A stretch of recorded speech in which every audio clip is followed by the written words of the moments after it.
डंकी। शाहरुख खान साहब की फिल्म आ रही है डंकी, और इस बारे में मुझे काफी ज्यादा लोगों ने मैसेज करके इंस्टाग्राम पे पूछा कि राहुल भोज भाई ये बता दो ये डंकी का असली मकसद क्या है, इस डंकी मीनिंग, इस शब्द का मीनिंग क्या है, अर्थ क्या है, और ये जो फिल्म है ये डंकी डंकी डंकी क्यों कह रही है।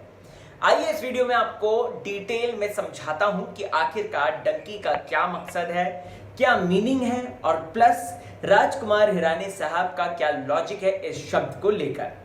स्वागत है आपका मेरे अपने चैनल टेली खजाना में। पास में आपने मुझे अलग अलग चैनल्स में प्यार दिया है, अब बारी है मेरे खुद के अपने चैनल की। आपका सपोर्ट बहुत ज़्यादा ज़रूरी है, सब्सक्राइब करें तभी मैं आगे और बढ़ूंगा, और साथ ही साथ आपको इसी तरीके से एंटरटेनमेंट का डोज ज़रूर दूंगा। दोस्तों, सबसे पहले आपको बता दूं तो 2023 शाहरुख साहब के लिए बहुत ही ज़्यादा मज़ेदार होने वाला है। मतलब कि जो बादशाहत की जो कुर्सी थी उनकी, जो धीरे धीरे खिसक रही थी, हमें ऐसा लगा था जीरो जो बॉक्स ऑफिस पर डूम्ड हो गई थी, तो अब मैं आपको लिखकर गारंटी में दे सकता हूं कि पठान और डंकी से वो वापस आ जाएंगे। जी हाँ, 2023 में शाहरुख साहब की दो बड़ी फिल्म का अभी तक का अनाउंसमेंट हो चुका है, और एटली साहब की भी फिल्म वो जल्द शूट कर, इनफैक्ट थोड़ा पोर्शन उन्होंने पुणे में शूट भी किया है, और इसके अलावा और वो करने वाले हैं। तो दोस्तों 2023 में 3 धमाके होंगे शाहरुख साहब की, ऐसी उम्मीद की जा रही है। पहला पठान, दूसरा डंकी, कंफर्म है। अब यहाँ पर डंकी शब्द का क्या मतलब है, क्यों यहाँ पर डंकी रखा गया, तो आपको डिटेल में बताता हूँ। देखो भाई, पहले तो राजकुमार हिरानी साहब की जो साइकोलॉजी है टुवर्ड्स फिल्म, वो मैं आपको समझाता हूँ। वो क्या करते हैं कि वो है ना ऐसे ही अलते बलते नाम ले लेते हैं ताकि ऑडियंस के दिमाग में वो नाम दर्ज हो जाए। For an example 3 idiots, for an example PK, for an example Munna Bhai MBBS, मतलब एक तरफ मुन्ना भाई भी है, दूसरी तरफ वो MBBS भी है, या फिर फॉर एन एग्जाम्पल लगे रहो मुन्ना भाई। अब यहाँ पर डंकी का क्या अर्थ है?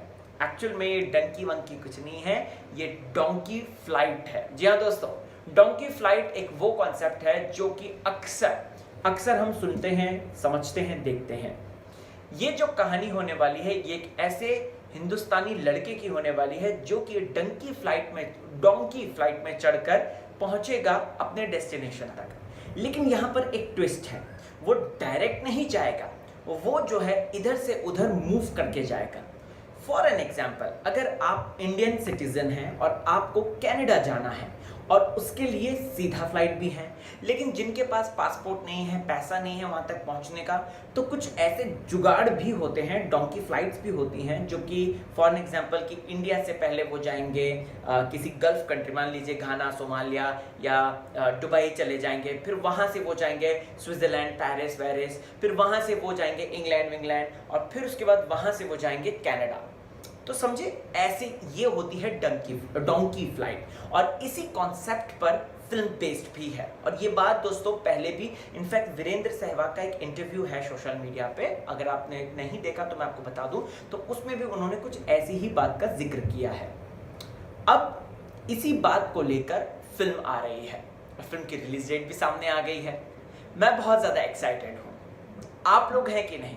कॉमेंट सेक्शन में जाओ और बिंदास मुझे बताओ कि क्या कहना है आपको इस डंकी के बारे में, और ये पूरा डंकी कॉन्सेप्ट के बारे में आपको क्या है कहना, बताइए मुझे। अगर आपने शाहरुख साहब का लुक देखा होगा, उन्होंने बैग धारण किया है, राइट, तो वो बेसिकली वही लुक होने वाला है उनका, और उसके हालांकि बाल कट जाएंगे, वो जो लंबे बाल थे तब का शूट है, लेकिन वो जो अपीयरेंस है वो कूल डूड वाला टाइप्स का वैसे ही रहेगा।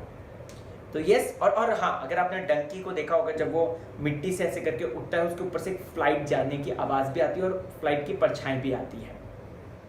तो कमेंट सेक्शन में जाएं, मुझे ज़रूर बताएं, और इसी तरीके के अपडेट्स के लिए मेरे साथ बने रहें, सपोर्ट करें।